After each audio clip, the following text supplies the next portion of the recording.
Today is Tuesday, September 23rd, 2025. This is Quick Start from CBN News. I'm Dan Andros. More revival is breaking out. We'll have that top story and more on today's podcast, where we bring you news from a Christian perspective. Don't forget to subscribe and leave a rating. You can email us as well, quickstartpodcast@cbn.org. That's our email address, quickstartpodcast@cbn.org. Joining me today to get through all the news of the day, CBN's Trey Goins-Phillips and Madison Seals. On the focus story, Madison, a Florida high school stirring some controversy with Witchy Wednesday. What in the world's happening? Yeah, and if you're already sick of seeing Halloween decorations in stores a whole 2 months early, this will just add fuel to the fire. But seriously, this is an important call on the school district by students and community members to avoid making this a mandatory thing. All right, details on that coming up. I do already get annoyed seeing the demons out at the home stores already.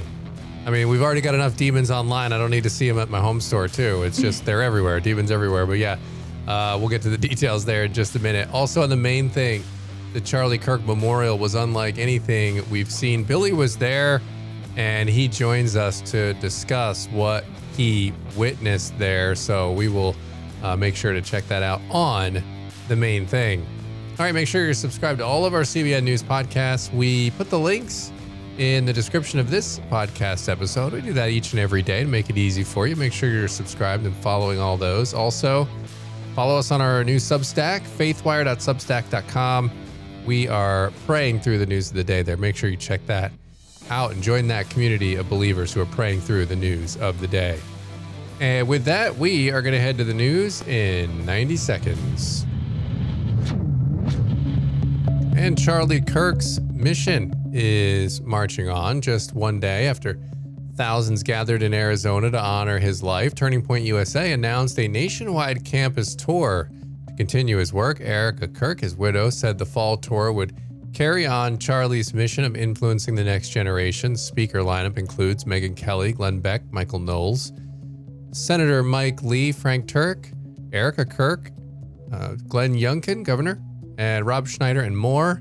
The tour kicks off September 22nd at the University of Minnesota, stops at Virginia Tech and Utah State before wrapping up in November at UC Berkeley. And revival is reportedly breaking out at Pitt.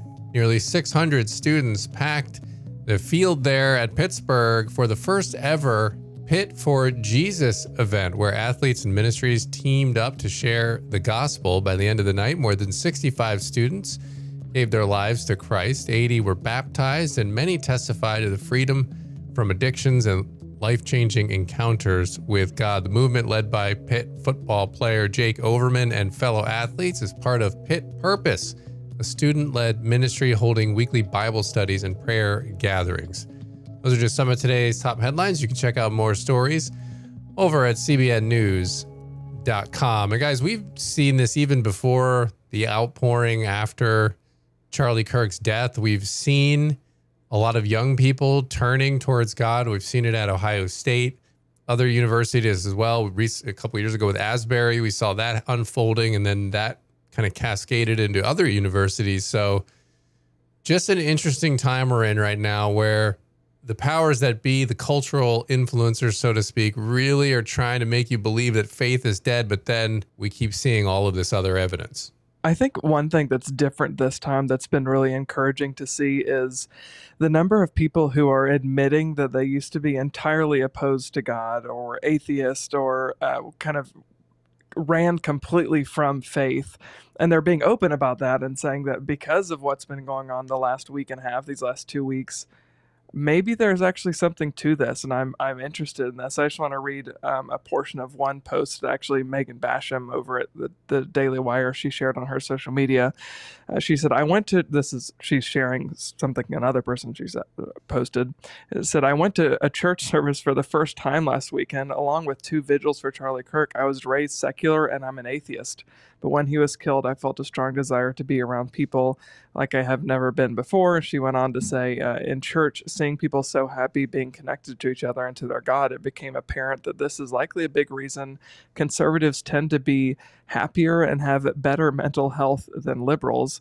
She said, I can't know how my life would have gone if I'd been raised differently, but I do wonder about it. She said, I'm skeptical that I'll suddenly start believing in something I've never believed in before, but she's now going to be an advocate for faith and is going to support it moving forward. So God is clearly at work in a ton of people, including this woman's life. We'll see what happens with her ultimately, but it's been cool to see the hundreds really posts, I'm sure thousands of posts similar to this one. Yeah, absolutely. And to hear from so many in Trump's cabinet and people like Tucker Carlson at the memorial, this very clear understanding of the gospel from people who we don't normally hear that from. It was just a very clear presentation of the gospel, speaker after speaker. And that's what's so cool about this event, was it not just honoring a man who gave his life and his ministry to Christ, but to encourage other believers in the crowd to be bold in their faith, to take a stand for what they believe and not to back down. And I think we heard it said a lot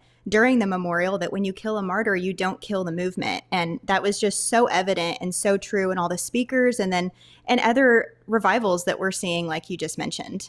Yeah, and we've talked about a lot on this podcast how people are starving for truth, particularly young people who are being lied to, and they're not allowed to say the things that are obvious that everyone can see with their own eyes, and you get censored or labeled a bigot if you don't go along with that.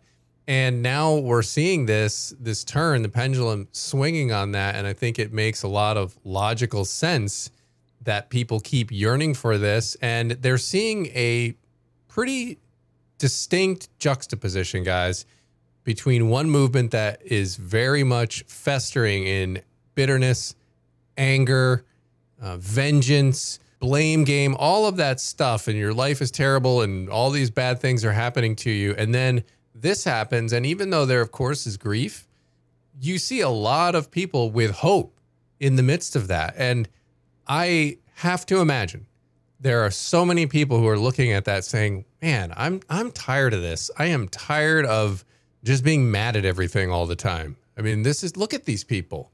Where are they getting that joy from? And I think we're seeing it bear out with the numbers and all the people that are showing up and all those videos that you guys were referencing. The first time at a church service, I'm coming out and reading my Bible for the first time. And I think a lot of it has to do with that. They're sick of being lied to. They're sick of being weighed down with all the anger and all the bitterness, and they want something different for their lives. And I think we just need to be praying that that pattern continues, because God's clearly doing something. He's always doing something, but I think we're able to see it right now, what's happening, which is really cool. In the midst of a tragedy, of course, but God always brings beauty from ashes. That's something we should always be remembering for and praying about in the midst of a world that's broken and suffering.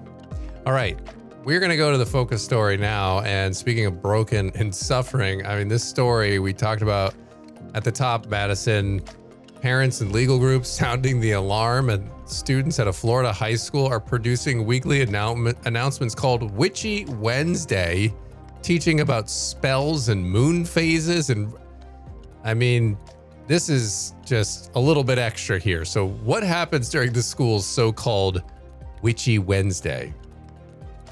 Yeah, so this is a new video series that's airing school-wide at a local high school in Orange County, and it airs during midweek morning announcements, and it's produced by students. And basically, the series provides instruction on spells, magic, phases of the moon and their meaning, and other rituals that are typically associated with witchcraft.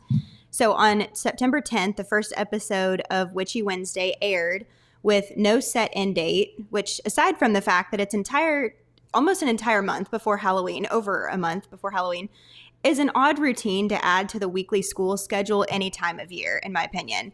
But the first episode opened with a student stating, "Good morning, witches," and then the student introduces himself or herself, and this is the first episode of Witchy Wednesday, so they mention that. And then the student goes on to say, I'm here to guide you through your magical midweek journey every Wednesday. To start, there was a new moon yesterday on September 9th. Normally regarded as a blank slate and a new start, this phase invites introspection and intention setting. It gets weirder though. The student goes on to say, our first ever Witch Tip Spotlight is a spell for enlightenment that I call Light of Insight. Its purpose is all about inviting clarity, wisdom, and light into your life. You will need a white candle, paper, pen, and incense. You can burn your incense around the area of practice to clear your surrounding energy for a start. And I'm not going to go through the instructions, but the student goes on to lay out exactly how to complete this so-called spell for enlightenment and then signs off until next week. But understandably, some students were uncomfortable with this and requested opt-outs for this Witchy Wednesday series, which apparently the school district has yet to respond to. Goodness gracious. What did Liberty Counsel say in their letter to the school? Liberty Counsel wrote to Orange County Public Schools on behalf of the students and apparently some local community members. I don't know if it's parents or just other members of the community who requested the opt-outs. And in the letter, the attorneys noted that some Christian students would not be able to endorse this religious instruction or even sit through it. And they cited a recent U.S. Supreme Court precedent in Mahmoud versus Taylor, which argued that parents have the right to opt their children out of instruction that undermines their religious beliefs. And schools must provide opt-outs to Witchy Wednesday if parents and students wish to abstain. And they also noted that since the school has opened the door for expression of witchcraft, if Christian students wanted to present their faith in the same way as Witchy Wednesday, like during one of the morning announcement calls or afternoon announcement calls, then they should legally be allowed to do so as well. So I think that's an important thought point for the school district to consider, and it'll be interesting to see how they respond, which Liberty Counsel gave them until September 30th to do. So obviously these parents in this particular town are frustrated and upset. Why, on a broader scale, is this story important? I think what makes this series especially problematic is that it doesn't just mention witchcraft or hang posters in the hallway endorsing it, but it actually instructs students in a very formal setting through the announcement system how to partake in witchcraft. And you don't have to be a Bible-believing Christian to have a problem with that, because you could also argue things like it's inciting dangerous behaviors like burning things and starting fires without supervision. But there are a number of Bible teachings that contradict the Witchy Wednesday religious instructions. So I just want to mention a few because I think that's important. Jesus said in John 8:12, I am the light of the world. Whoever follows me will not walk in darkness, but will have the light of life. And we know from scripture that anything outside of God's power through Jesus and the Holy Spirit is darkness. And instead of clearing energy, if we walk in the light, as he, God, is the light, we have fellowship with one another. And the blood of Jesus, his son, cleanses us from all sin. And that's John 1:7. There's also direct passages that warn against witchcraft specifically and call it out, like Deuteronomy 18:9-12, which says, there shall not be found among you anyone who practices witchcraft or one who conjures spells or one who calls up the dead, and that these things are a great sin. And there's plenty more, but these are a few of the references that Liberty Counsel provided. And I think that's important that they note that. Yeah, it's really wild given how sensitive a lot of these schools are on any religious material that would come through, or a prayer, and then you have no problem going through a witch spell. It just seems really ridiculous. I mean, you could even almost understand it if they did it on Halloween just as like a theme thing. Still be bad, but you could at least understand it. But like you said, well over a month ahead of time, and then they're just going to keep doing this as like a series. It's just, it seems like it almost has to be intentional. Otherwise, it's so incredibly ignorant and dumb, for a lack of a better word, that it just makes it seem like it almost has to be intentional. Like this is either poking the bear, or you just have some real evil going on lurking at the upper levels there somewhere in that school. It's crazy. Stories like this is just like, God help us. So this is something that we're going to sell. Witchy Wednesdays. I mean, that is like, I don't know. That is a meme. Like that doesn't, how is this possibly something that's actually happening? And, Bible studies are like the most disgusting, terrible violation of church and state that you could ever possibly have. But sure, we'll have this state-sanctioned witchcraft around the proverbial cauldron every morning that we can all get around and do. So yeah, I think this is just absolutely a ridiculous thing. And I will not hold my breath, guys, but I'm excited to see the Freedom from Religion Foundation come out and say how evil and awful this is. Maybe I should send them an email and say, "Are you aware of this, guys? Do you might want to release a press release about how evil this is, and get your sick your lawyers on it right away." Right. I mean, it would make sense if that's the shtick they're going for here. Get everything out of the schools.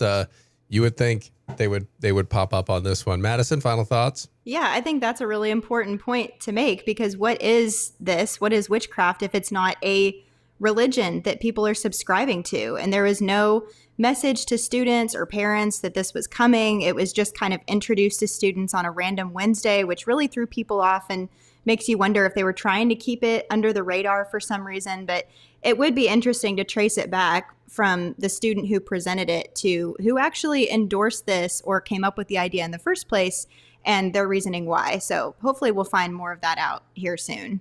Yeah, we'll see, I guess, if any other reports come out on that as to what happened here and how it turns out. But appreciate you putting this one on the radar today. I mean, always be on alert with what your kids are, what is being put in front of your kids, because people are either intentionally being evil or they're just asleep at the wheel and allowing ridiculousness to come through. And so always have to be on alert wherever your kids are, whatever programs they're in, to pay attention to what is being put forward. So appreciate you putting that one on our radar today, Madison. And we're going to go to the main thing now. And Billy was inside the massive memorial for Charlie Kirk over the weekend. And it was indeed a powerful scene in more ways than one. And he joined us to discuss what he saw in person. That's today's main thing. What was the scene there like inside? We all saw the mass number of people, but what was the atmosphere like in there? It was intense, but in a very positive way. I mean, I think everybody that came there, there were a lot of tears. There was laughter at moments. There was a lot of cheering. I think people were really fired up. I have not experienced anything at any kind of event that I've ever been to that was anything like that. You know, people were highly engaged. This was a very long event. It was a 6-hour event, and most people stayed for the majority of this event. And there were so many people that they reportedly overflowed into a second location. You know, there were 70,000 people in that arena and another 20,000 in the arena next door. So it was a massive, massive event with a lot of emotion, and it felt very much like people were fired up. Not like this wasn't the climax of whatever was going on. It felt more like the beginning of something that is happening. Yeah, and I think a lot of times that's what happens at a memorial service for a Christian. I think non-Christians sometimes are confused. They don't understand how there can be some level of even joy at times, like not a euphoric joy, but like there's still grief, obviously, but there's a hope beyond just the, material here on this side of eternity. And I think that's always an interesting thing for unbelievers to see.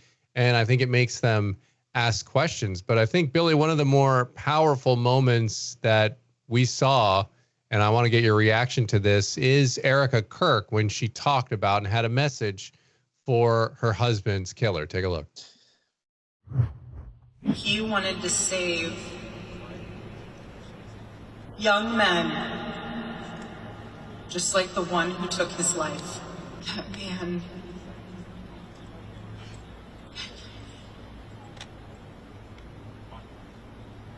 I forgive him.